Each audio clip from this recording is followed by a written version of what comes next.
qualifying with a team for that event, what's that like to be going out there with 3 other guys? I'm super excited with the team, their performance throughout this season. It was tough for us, but God been so good. We were able to get a qualification from the last end of the season, so I'm super excited. When you're going in and knowing like, okay, we feel like we've got the ability to qualify, but we've got some work to do, is there a little bit added pressure to do that? And what does it feel like when you finally accomplish that goal? Accomplishing this task was like a dream come true because of the team, the ability of my team, Emmanuel, Bryson, and all the teammates, their effort that they put in, the work that they have been doing backdoor, and with the help of the coaches, we're able to come out stronger without the challenges that we've been facing through injuries and stuff, and the trainers to help us a lot to achieve this great success. How do you try and how do you picture trying to handle the moment when you step out there on that track in Pueblo? It was so fun to have all the students around to cheer us up during the conference, and hearing the sound back, Israel, Israel, Israel, helped me, it motivated me a lot to run hard with whatever I have to achieve that time, and we're able to qualify for nationals. What's it like to be pulling double duty and having 2 events you're going to nationals for? It's not a big deal because for the 4x4, like I believe my teammates, the performance, though beginning of the season we were not getting it well, but now I can see that the performance is something that like I think is going to make a difference in the nationals. And the 400 meters, like beginning of the season, I was not getting it well, but now I'm in good position to make it. How confident do you feel just coming off the heels of an NCAA championship that has so many of the best in the country in one conference, and you guys performed well here at your home meet? Okay, seeing like being a person who have been competing in 400 meters for the past years, representing my country in some few competitions, like I think it's not a big deal because in track anything can happen. So as I'm going to the track, I have confidence that anything can happen. And in track we don't have champion. We only choose the champion after the race. Yeah. Hey, you got the baton a little bit behind on that qualifier, and you flew through those first 300 meters. What's that like to you to get it and have to chase down guys? Okay, like during that time, what was in my mind that no, this is my home and I need to make the audience proud because some people came through from different places to watch us in Emporia here. So far as my home, I need to make different. I need to make my audience, my coaches, my teammates proud. And when I took the baton, I was like, no, this is my home. I have to make my audience feel like, yes, we are in the home and here is our home. How has this team and the squad of guys kind of come together? One of your teammates mentioned that you guys needed to get a good time there in the last month of the season to qualify. What was that like as you guys were trying to work through and put together one really good race to get that provisional qualifier? Yeah, I mean, we all just did our work on and off the track, focused on the things that we needed to focus on, that we knew were important and that we needed to achieve in order to run those times. And, we all put in the work, came to practice every day and interested in each other that we would do what we needed to do. There's so much more technical aspects of the relay because if the baton hits the ground, doesn't matter how fast you are. How do you guys work on the different elements to link things up, whether it's passing or making sure that you're getting your timing down in the transition zone? Like I said, we just come to practice and we work on that stuff. Finishing hard during our reps so that we can get there and get that baton to that guy. And like you said, there's a lot of technical stuff that are a lot of behind the scenes that in the weight room and stuff like that go into that you wouldn't really think about. Okay. When being the third leg guy, what do you feel like your role is on the relay team? Just maintain where we're at, positionally with the other teams, try to make up any ground that we can, set up our anchor the best I can. This program is really increasing the amount of people that they're sending to nationals. compared to last year? What's it like to be on a program that's trending in the right direction, getting more and more of the teams to nationals every year? Oh, it's really cool. It's really cool to be a part of something that's growing like that. I mean, to see only a handful of people make it indoor and outdoor last year, to see the growth it's been, it's really cool. What's it like knowing that all these guys could be back? That's really cool too. There's just so much potential in the next handful of years for that. So, yeah. Being an alternate, what's the mindset that you feel like you've got to take into the race, knowing that you may not be running, but you've got to be ready to run at any time? I mean, I've been alternate all year. I was it last year for outdoor conference, this year for outdoor conference, indoor conference. I've done it before. It's just something that I'm used to. I just have to be ready to go whenever they need me and just be ready to do whatever they need. And when you're an alternate at this level of college track, is there one position that you're training for and then the other guys move around, or do you try to be ready for any leg of the race that they may have you run? I mean, realistically, I just need to be ready for any leg of the race, but if needed, we can change things around. Like if, say, Bryson's out for the first leg, we can move someone else to the first leg, and then I can go in someone else's leg. It's just whatever we need. For you to be able to get to nationals, what does it say, and what kind of an accomplishment do you feel personally to be able to get yourself into a national qualification position? I mean, it's just a great feeling, especially I feel like I'm still really young in my years.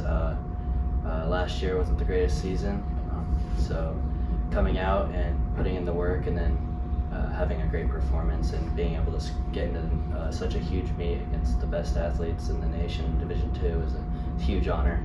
Certainly, when you go out there, it's going to feel different. The Hornets that were here last year, they saw when Emporia State hosted the national meet, just going to feel different. There's going to be a lot of people there, all the signage. How do you try to enjoy that, drink it all in, but not let that maybe pressure or atmosphere overwhelm you? I feel like I kind of use it as like excitement and adrenaline. So yeah, I get a little nervous beforehand, but like if I'm not nervous, then I feel like I'm not prepared to go and do my best. So seeing all those people is just gonna get me amped up and ready to compete, give me that adrenaline I need. Does altitude matter in the pole vault? I'm not sure. I haven't really vaulted in higher altitudes, but I don't think it will matter, but we'll see. I'm not sure. You guys have kind of had a swagger all year. You put up good distances early. You guys have been pretty consistent. How much confidence do you have being on what's been, kind of a top 5 ranked unit the whole year? Right. I think we are bringing a lot of confidence into the meet. We started out really strong, and then we struggled in a couple meets, and then we really did well last weekend, or the weekend before. But I'm really excited, bringing a lot of confidence in, knowing that I'm in good shape and I'm capable of bringing another PB this next weekend. I know that you guys love throwing at Welch Stadium. It's a launching pad. We asked about the altitude. How does that affect things when you're going to Colorado? Will that affect how you throw, and do you get excited about throwing in maybe some thin air? Yeah, I'm excited going there. I went there as a freshman, and we had a really good meet that year. They broke the D2 record, which has since been broken. But yeah, I'm really excited to get there again, be healthy this year, see what happens. So. What do you remember most about going out there the last time? Well, to be honest, pain. I was hurt last time we went out there, and I threw injured. That's just how it goes. So I'm excited to go out there healthy and my best performance, but also just the experience, being a freshman and going to that big of a meet with Travis, who was a good mentor, and Alyssa, and everyone else who was there. It was just a lot of fun, and I'm excited to go down with this new group of guys, some young guys, have fun with them, build some memories, and ultimately go do the best I can. What's it like to be on a group that has so many different guys that threw pretty far this year and have that group and camaraderie as you push each other? I mean, I think it's a great thing. We keep each other competitive because, we all want to see each other do well, but you still have that little bit of competitive nature in you, and you want to push each other to be the best we possibly can. And so having all the guys throw super far makes you want to throw even farther, and makes you want to be able to keep up with them and just keep in the same spot as them. So just having that competitive nature to push each other and keep each other going. certainly having a week off during the season isn't unheard of. You guys don't necessarily throw every week, but how have you guys used this time in between last chance qualifier and going to nationals to either ramp up, ramp down, and certainly want to be feeling your best next weekend? Yeah, I think we use the weeks off that we do have for recovery and to fine tune everything. Getting down here for the last couple meets, last meet of the year, biggest meet of the year. Technique's going to be a big part of the throw. All the work, we put all the work in as far as getting physically prepped and stuff. So just fine tuning all those technical things is the most important thing. Again, talk about this league all the time, but 4 of the top 7 in the country are going to be, it's an MIAA meet all over again. Just talk about that a little bit. Yeah, I think 2 weeks ago was a great prep for this meet. Like you said, 4 of the top 7 were from the MIAA, and we had a great meet here 2 weeks ago. And so I think just getting to see the guys that you're going to compete against to get to nationals and getting to know them and getting to see how they compete and how they throw and how they get warmed up and everything like that is a big part of the national meet. And having the MIAA meet be so competitive is just you get to see a lot of familiar faces and might take some of the nerves away that we've already competed in a big meet like that this year. For you, moving through an event like at the MIAA Championships, how do you try to, certainly if you don't have an event that finishes the way that you want, try to have that short-term memory to move on to your next event and keep things going, obviously with so many different disciplines you'll be attempting? That's just kind of part of the game. In the multi, you can't just dwell on certain events or it's just gonna linger into your other events and you're gonna be in your head. And the biggest thing for me personally is, if I catch myself just trying to press super hard or try super hard to achieve this certain number in an event, I end up usually failing. So a big focus this year has been just focusing on competing each event. So I'm just trying to compete with the competition and try and beat other guys really, and it's been something that I've found success in. I don't know if it's like this in every track meet, but it seems like in a lot of them they've got the multis going the first day. What's it like to kind of be the kickoff and have the first day to yourself for multi events? I always say this to my teammates and coaches, the multis are a little spoiled when we go to these meets because you go to nationals and they're pretty strict on certain things. You can't go out on the track, you can't get as much run throughs as you want. So I feel like it's something that's kind of required for us. We need that kind of privilege to really prepare for something that big. So kicking off first day, it's always fun. You get the adrenaline pumping. There's not the biggest crowd obviously, but it's nothing we're not used to. So you had great success in Colorado previously with the multi. I think you can duplicate that again. I hope so. Yeah, I feel like I've been training real hard and just dialing some things in for nationals. So the goal would be just to put together another deck and PR, and again, like I said, compete to hopefully have a chance to be All-American. Events. I am Ty Anderson, and I'm running the 100 and doing long jump at nationals. For you, anything about doing 2 events that changes kind of how you approach? Certainly you're used to doing multi-events throughout the year. How does that change with nationals, if at all, how you kind of approach the event? It does change a little bit because I looked at the schedule, I think last night, and I believe long jump and the 100 are about an hour apart, which is different because a lot of times you can't warm up on the field or anything at nationals. You have to be in a separate location. So I got to talk to Mischke obviously and figure out a plan on what to do with that and everything. But I didn't really know I was long jumping until I think yesterday at practice he told me, because I was about 4 spots out. So I was like, oh, I probably won't get in. And then he said a couple guys didn't declare, so I was able to get in, and I'm very excited to be able to compete in 2 events there. So as kind of the grizzled veteran, somebody who's been through the national championships before, have other guys come and ask you about the momentum and kind of how you handle it? Yeah, I would say that Max is one of those guys who he's a little nervous. He was a little nervous being here today and doing this, something like this, but no, he's a little nervous, and I've told him, the same thing I told Jonah for indoors, take it one day at a time. It's just pole vault, something he's done for many years throughout his life, and you'll be fine. Just go through your warm up, go through everything you already do for a normal meet day, and you'll succeed.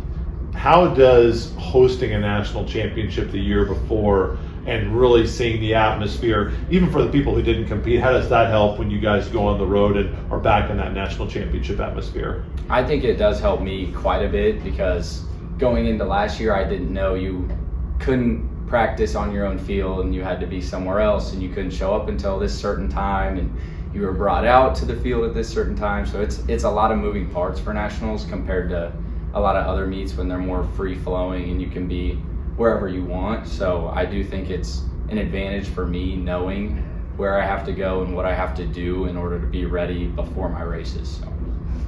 You're one of the most, throughout the year, you're one of the most consistent long jumpers. I mean, you're always up in that there. And a lot of times when you get to nationals, you see guys that maybe have one or two big jumps that make it. Do you think that kind of helps you a little bit, your consistency? Yes, I definitely do. Throughout the year, my takeoff has been what's really bugging me lately. Just, I haven't been super consistent on that, but everything else I've been working my hardest on and getting a lot better at. So I'm very confident in all of those pieces. And then obviously throughout this week and early next week, I will be working on the takeoff. So I hope I can produce a big jump and hopefully get up on that podium. Gail, overcoming the injury problems that you've had, what does it mean to be able to say, I'm at the national championships, I'm the MIAA champion? Yeah, I'm definitely a firm believer that everything happens for a reason, and even the good and the bad, I can use both and learn from them. So yeah, my injury was definitely just one of those situations where I was able to get stronger from it and honestly just become a better and more well-rounded athlete. So yeah, I'm super thankful just that I'm able to compete at the national championships, and I think there's a lot of doubt that you can kind of face when you go through injuries or go through struggles, but even through all of those, I'm here, so I'm super blessed to be here. What did you think when you looked up at the time? And I don't know if you saw it, but you looked up and said, wow, that's sub 1 minute. Yeah, so that's been my goal, my career goal since I got here. It's kind of, everyone as a 400 hurdler, they want to get under the 60 seconds. They want to run a sub 60. So I knew if I was going to put a good race down, it was going to be clean, and I was just going to go out there and compete, that I would more than likely run a sub 60, but I wasn't trying to, put too much pressure on myself. But yeah, when I looked up and I saw the time and won it on the home track, I was just shocked. I was so excited, so thankful. It was really just such an awe moment. It's a big contingent of you going, but you're the only Lady Hornet. What's it like to represent the women, and what's it been like hanging out with all these guys during this preparation time? Yeah, so our women's team has been a lot smaller than it has been in the past. So honestly, I train with the guys a lot of the time, so it's very fitting that I just fit right in with them. But yeah, I'm super thankful and just excited to represent the ladies because I know we're gonna have a few more in the next coming years, hopefully coming as well. All right. What does it feel like to be able to say now, mission accomplished? Feels good, yeah.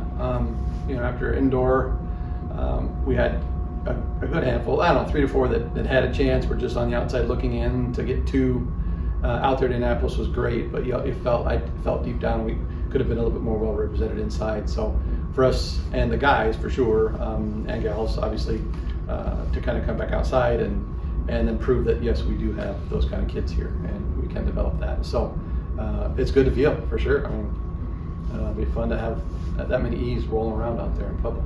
I'm sure that practice looks a little bit different this time of year when you've got such a condensed group. How do you kind of go around? Because I know that you like to be able to work with almost every single event and discipline and give your 2 cents while letting your other coaches do their thing too. How does that go around putting together a practice plan for your team, but also being able to individualize and really specialize it as you get ready for nationals? Yeah, it's just a communicative thing with the athletes. The 4x4 guys, we know what they need to be doing. Kind of they're their own little entity, and we make sure that we're hitting the systems we need to hit. And for the most part, the training is kind of in the barn, and we're just trying to sharpen and make sure that we're healthy and rested and ready to race with everything we have. But then you got your other folks like a Ty or Jonah who is going to be doing 10 events, so he's got a lot of stuff he's still kind of tweaking a little bit. But again, from an actual training workout standpoint, it's very, very limited, I think, at this point in the season, and you just want to make sure you're feeling good and healthy coming in. I think Coach Hill, or it might have been you, said, track meets kind of like organized chaos. From talking with Ty, it sounds like the NCAA really tries to cut a lot of that chaos out in terms of when athletes are allowed. It's maybe a disruption to how they would normally warm up. How do you put together? He said that one of the things that he was looking forward to was talking with you about a plan of how his 2 events are going to work. How do you put together the game day plan for all these athletes being put into the same event, same race that they've always run, but maybe the lead up is going to be pretty different, or maybe in his case wildly different than what he would normally do? Yeah, the 2 events that he's doing, typically kind of overlap to a degree, and our regular meets is just not as like hard and fast in terms of when you have to check in, and if you don't, you're in trouble, and some of those items. So it's just a heightened level, and obviously the national meet, as we hosted last year, we just have so many more people that they can pay attention to those things and say, hey, you need to be here at this point in time. You can't go over there. You can't go over here. That kind of a deal. So again, it's a different feel. I think it's a good feel because it does just heighten that level of intensity. It's like, okay, this isn't just your regular Joe Schmo meet here that we're at. This is like the real deal and the real thing. So yeah, certainly plan put in place, understanding of what the timeline will be, understanding when check-in times need to be, and just making sure that he's prepared and ready to go as we will with everybody else moving forward here in the next 3 or 4 days. Okay, you got a big group going, and you got almost all of them coming back next year. How's that make you feel? It feels good. It does. We've been recruiting that way pretty much all year about the things that the kids have going on and the good energy and the good vibe. But the majority of them are going to be back next year and are going to be in a little bit different mind frame, with many of them being in their last year kind of a deal. Some of our higher end kids will be done after next year, and they've got big plans, and so it feels good. But again, I hate to look too far forward. My brain just doesn't operate well there, and sometimes it gets me in trouble because things sneak up. But I'm doing a better job of keeping stuff in front of me, and that's certainly just an ideology that we've thought about a lot this year, I think, as a coaching staff, and to a degree a team, relative to, hey, this will be year 3 next year, we're hosting nationals again, let's try to put ourselves in a position where we're way different, in terms of who we have at the national meet, what we're able to accomplish in the conference meet, and I think we're on the right progression for that. And then track and field is a little bit different than any other sport in Division II, and there's no regionalization involved. So you really get to see how strong the MIAA is in this. I mean, you're ranked 14th in the country, but there's 5 teams in the top 15. Just talk about the strength of the MIAA. Yeah, I think that can't be understated. In all honesty, and the way the USTF CCCA does that ranking stuff, they go nationally. They'll rank the region. They'll rank the conferences. So teams will kind of fluctuate relative to each one of those segments in terms of how they're ranking stuff, and it's interesting to look at where a team is nationally, where they would have fit in their conference, where they are regionally, and sometimes it makes sense and sometimes it doesn't. But nationally, obviously, it's only your upper echelon kids that they're paying attention to in ranking. So for us to be able to have started at 13th with the first week and now kind of battled back down from, I think our highest rank was or lowest, whatever you want to call that, our worst ranking. It was 19th, and now we've kind of battled back down to 14, heading into nationals. So I think that's a good sign for the squad there on the guys' side. And but when you've got 3 other teams, inside the top 15, or 4 other teams inside the top 15 in your league, and you go to your conference meet and you finish 5th, it doesn't sound great, but you as a coach and a team and a staff understand that, hey, we're in there. We just need a few extras to kind of make that leap up into top 3, top 2 kind of a deal. So